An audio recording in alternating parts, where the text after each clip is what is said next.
11 is the Highflyer Bloodstock Trophy for leading chaser, which is sponsored by Highflyer Bloodstock Limited. And we're grateful to David Minton, of course, Anthony Bromley and Tessa Greatrex, who was just being mentioned there by Simon Sweeting, for their continued support. And the 3 nominees, and this is a hell of a category this year. They are Darasha Counter, the winner of the Ladbrokes Trophy at Newbury, by Yates out of The Drunken Monkey, trained by Emma Lavelle for the Macon Bacon Partnership, and bred by Karina Cassini. Old Grangewood by Central Park out of Top of the Class, trained by Dan Skelton for Chris and Sandra Giles, and bred by Mickley Stud. And Santini by Milan out of Tina Goodnight, trained by Nikki Henderson for the breeders, Richard and Lizzie Kelvin Hughes.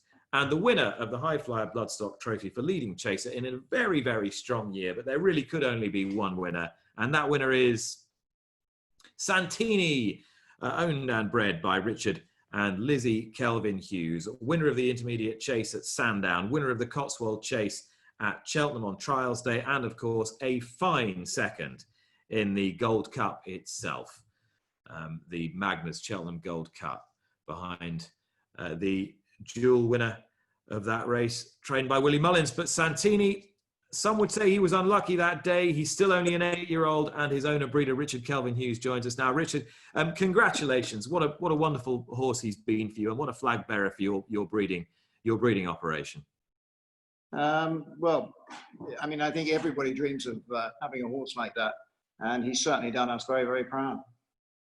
Tell me a little bit about the breeding of Santini, about the mare Tina Goodnight, and about her history with you. Well, it's very appropriate, considering the sponsors of this award, that the mare was actually found by David Minton. I think Nikki would agree she was one of the most difficult mares to actually train. She was very obstinate in many different ways, complete feminine temperament. And she's actually bred. All her horses have had a wonderful temperament. It's extraordinary how that happens. And it's been a very successful family Santini apart, hasn't it? Yes, it has. So far, everyone she's bred has been successful. And as for that day itself, owning your homebred and coming down to the last in the Gold Cup, going so close, just try and talk me through the maelstrom of emotions that you and Lizzie were experiencing. Well, we started the day with a large household of people at home, and then we were fortunate enough to have a box at Cheltenham as well. So I think we were entertaining. It was meant to be something like 20 or 30 people, but probably ended up at about 60 or 70 people. And it was very difficult to be very good hosts because one was so nervous about what was coming. And one got people who were trying to be helpful, but asking you the most inane questions when really you'd rather just shut up. But the time goes so quickly at Cheltenham, as you know, from the first race through. So it wasn't very long before we were on the wicket to bat. And it's everybody's dream to have a horse run at Cheltenham, but to then actually have a homebred, whatever race they're running in, it magnifies the anticipation and the nervousness by many times. I had dreamt of having a homebred winner at Cheltenham since I was a very young boy. So there was a tremendous amount of emotion stored up inside there. And then luckily we've got one of the most emotional trainers in the business as well. So put the two together, there was bound to be an awful lot of emotion in the box. The actual race itself was everything I could have dreamt for. I mean, the horse jumped beautifully. Nico gave him a wonderful ride. We could have done with Native River in the race to give us a bit more pace. But to be honest, he never really gave us a very nervous moment because he did jump so well. For probably 2-3 seconds, I thought we'd won it.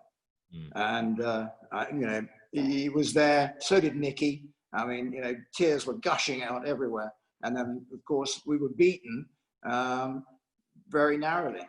And what a great race. And I think it helped us to get to know some other owners as well, who are hugely supportive to our sport. And we want the Gold Cup to be one of the best races of the year. We need, a strong field in it and a really good race. And at the end of the day, the most wonderful thing about national hunt racing is that we can, as owners, congratulate other horses and other owners who beat us, because it's the best horse on the day. And it's very rare to have that in these sports. So it was obviously a day we'll never forget, and obviously a day we want to try and improve on this season. And how is Santini? How's he doing during the summer? Well, he had had a lovely time with us at home, and when he went back into Nicky's, Nicky said he busted the scales. I think he weighed out at 680 kilos. They're having trouble keeping 4 feet on the ground because he's up in the air most of the time. He's bigger, he's stronger, he's just really matured, and almost like a boxer, he's sort of munched up, and he's now the sort of real article. I expect the other horse in Ireland is doing the same as well, though.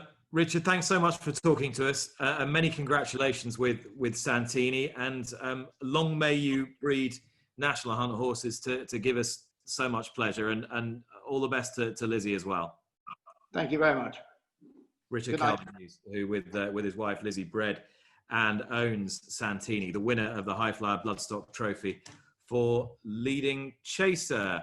Incidentally, our winner earlier, Ballyandy, Simon Sweeting, has been in touch to say he should have added that his dam Megalex is enjoying an honourable retirement and looks fantastic at Overbury Stud, which is lovely to hear. Keep sending them in. You never know when I might have to fill a bit of time.